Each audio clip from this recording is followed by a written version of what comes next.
কোন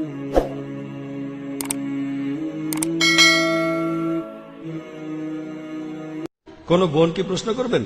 স্যার, আমি জানতে চাচ্ছি যে পৃথিবীতে অনেক মানুষ ভুল কাজ করছে, মূর্তি পূজা করছে, নবী মুহাম্মদের বিরুদ্ধে বই লিখছে।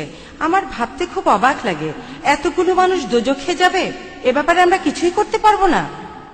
বোন, আপনি প্রশ্ন করলেন যে আমরা পবিত্র কোরআনে দেখি, এছাড়াও সহিহ হাদিস সহ অন্যান্য বইগুলোতেও যে অনেকেই ভুল করছে, নবীজির বিরুদ্ধে লিখছে।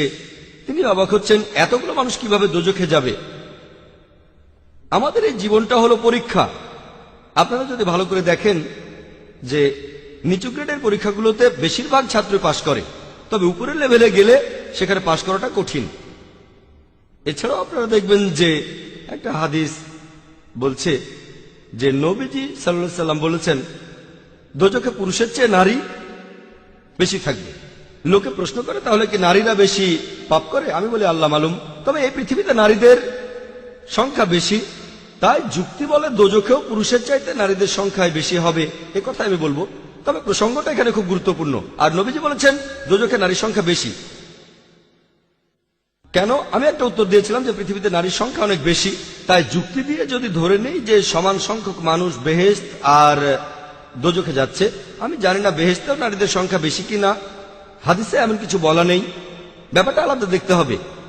আর বোন, আপনি এখানে প্রশ্ন করলেন যে আপনি খুব অবাক হচ্ছেন, ভাবছেন এতগুলো মানুষ কিভাবে দোজখে যাবে। এখন কথা হচ্ছে যারা এটা বুঝতে পারছেন, তার মানে যারা চলে এসেছেন সরল পথে। তবে অনেক মানুষ এটা বোঝার পরেও যেভাবে চিন্তা করে যে ও অন্ততপক্ষে আমি বেহেশতে যাব, তার কারণ অন্যান্য মানুষ খুব খারাপ আর আমি অবশ্যই বেহেশতে যাব।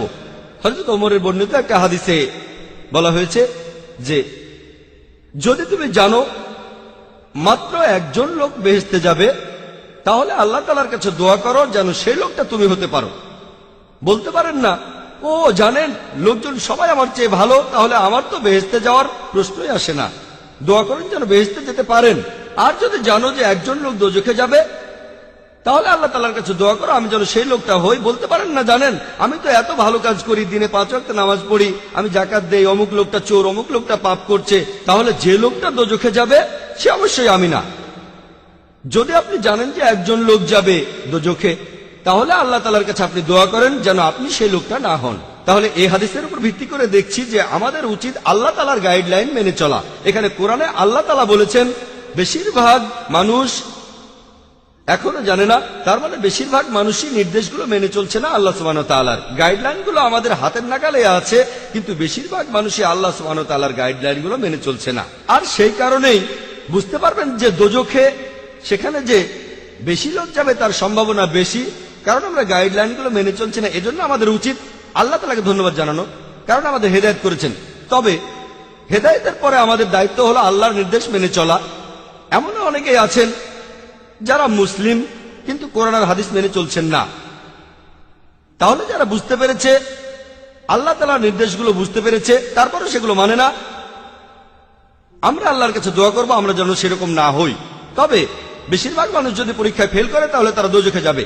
উদাহরণস্বরূপ কোনো কঠিন পরীক্ষায় বসেছেন, যেমন মেডিকেলে ভর্তির জন্য পরীক্ষা, যারা মেডিকেল কলেজে ভর্তি হওয়ার জন্য ইচ্ছুক তারা কলেজ পাশ করার পরে বেশিরভাগই হতে চায়, অর্ধেকের বেশি ছাত্র মেডিকেলে পড়তে চায়, কিন্তু কতজন চান্স পায়? সংখ্যায় খুবই কম তারা। আমি জানি না 5%, 2% নাকি 1%, তবে সংখ্যায় খুবই কম। খুব কম ছাত্রই সেখানে ভর্তি হতে পারে। এখানে আপনি বলতে পারবেন না আমি বুঝতে পারছি না এত ছাত্র কিভাবে মেডিকেলে ভর্তি হতে পারবে না। মেডিকেল কলেজে ভর্তি হতে গেলে আপনাকে পড়তে হবে, খাটাখাটি করতে হবে, পড়াশোনা করতে হবে। একইভাবে বেহেশতে যেতে গেলে এটা সহজ কাজ না, এটা মেডিকেলে ভর্তির চেয়েও অনেক কঠিন কাজ। তাই এটা আসলে পরকালের জন্য পরীক্ষা। যারা আল্লাহর নির্দেশগুলো মেনে চলবেন তারা ইনশাআল্লাহ বেহেশতে যেতে পারবেন। আশা করি উত্তরটা পেয়েছেন।